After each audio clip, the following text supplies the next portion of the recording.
Bonjour les amis, j'espère que vous allez très bien. Dans cette vidéo, je vais vous parler sur comment réussir sa soutenance. Bien sûr, réussir ne signifie pas éviter toutes les critiques. D'ailleurs, elles font partie du jeu. Je vais vous donner les 4 qualités que vous devez avoir en tant que candidat pour montrer ou gérer le meilleur de vous-même et de votre travail. Donc, la première qualité, c'est que vous soyez prévoyant. Vous redoutez plus qu'au tout de ne pas savoir quoi répondre à une question, de perdre le fil de vos idées juste au moment critique. La bonne nouvelle, c'est qu'il y a un remède assez simple. Donc, préparez-vous et préparez-vous surtout correctement. Cela ne supprime pas complètement la peur, mais vous courez beaucoup moins le risque de rester quoi face au jury. C'est pour ça que le candidat idéal est avant tout prévoyant. Le mois précédent de la date prévue, ne prenez pas l'engagement qui ne serait pas nécessaire, par exemple, aller à un colloque, écrire un article. Consacrez-vous plutôt à, premièrement, lire minutieusement vos rapports de thèse. Il y a toujours une partie assez descriptive où le rapporteur résume votre thèse. Si bien, cela vous permet à vous de comprendre comment votre travail poursuit et de prendre un peu de hauteur. Ensuite, avec un peu de chance, il y a une partie critique. Cette partie-là vous offre de précieux indices.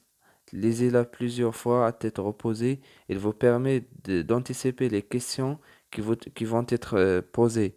Le rapporteur souligne que l'utilité d'un concept peut être discutée, que le chapitre 5 aurait pu être davantage développé. Très bien, ces questions vont sortir pendant la soutenance. Vous allez faire des fiches de préparation pour y répondre. Faites de brèves recherches sur le concept évoqué.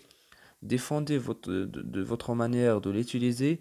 Essayez de comprendre le pourquoi de la critique et bien sûr répondez posément dans votre fiche préparatoire.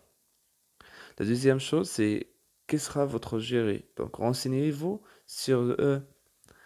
Sont-ils en phase avec vos idées? Ont-ils des méthodes théoriques? Y a-t-il des questions qu'ils posent tout le temps, des concepts qui les passionnent et qu'ils veulent toujours discuter? C'est bon à savoir. La troisième chose, c'est continuer à vous préparer aux questions. Faites une liste des questions que vous redoutez. Pourquoi les redoutez-vous? Comment pourriez-vous tout de même y répondre? Récapitulez vos arguments. Faites des recherches complémentaires. Là encore, préparez une fiche par question ou par idée. N'hésitez pas à demander à votre directeur son avis sur les questions qui peuvent être tombées à la soutenance.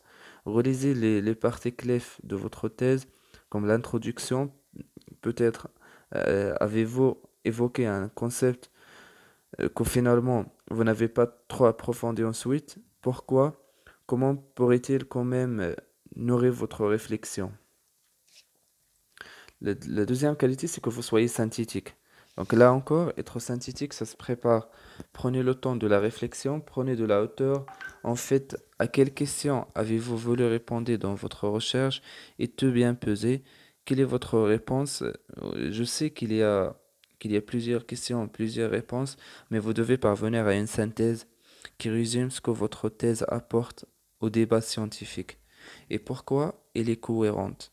Écrivez quelques phrases clés et courtes que vous gardez en tête. Comme ça, donc, la capacité de synthèse vous permettra de défendre efficacement votre position, d'être plus convaincant, parce qu'à l'oral, les arguments sont forcément plus resserrés qu'à l'écrit. C'est pour ça qu'il est utile de vous entraîner bien sûr, à les formuler dans des phrases courtes.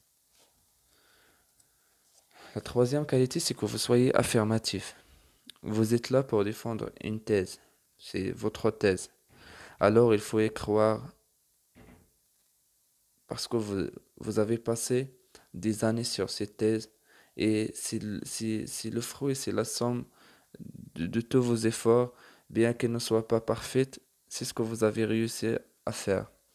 Mettez-la en valeur sur une page, faites l'exercice d'établir clairement quelles sont les forces et les faiblesses de votre travail. Demandez-vous comment les forces les bons entretiens, les bonnes réflexions théoriques, les bonnes méthodes utilisées peuvent compenser ou atténuer les faiblesses. La quatrième qualité, c'est que vous soyez ouvert et spontané. La soutenance, c'est aussi un exercice de communication orale. Alors, il y a quelques trucs simples à respecter.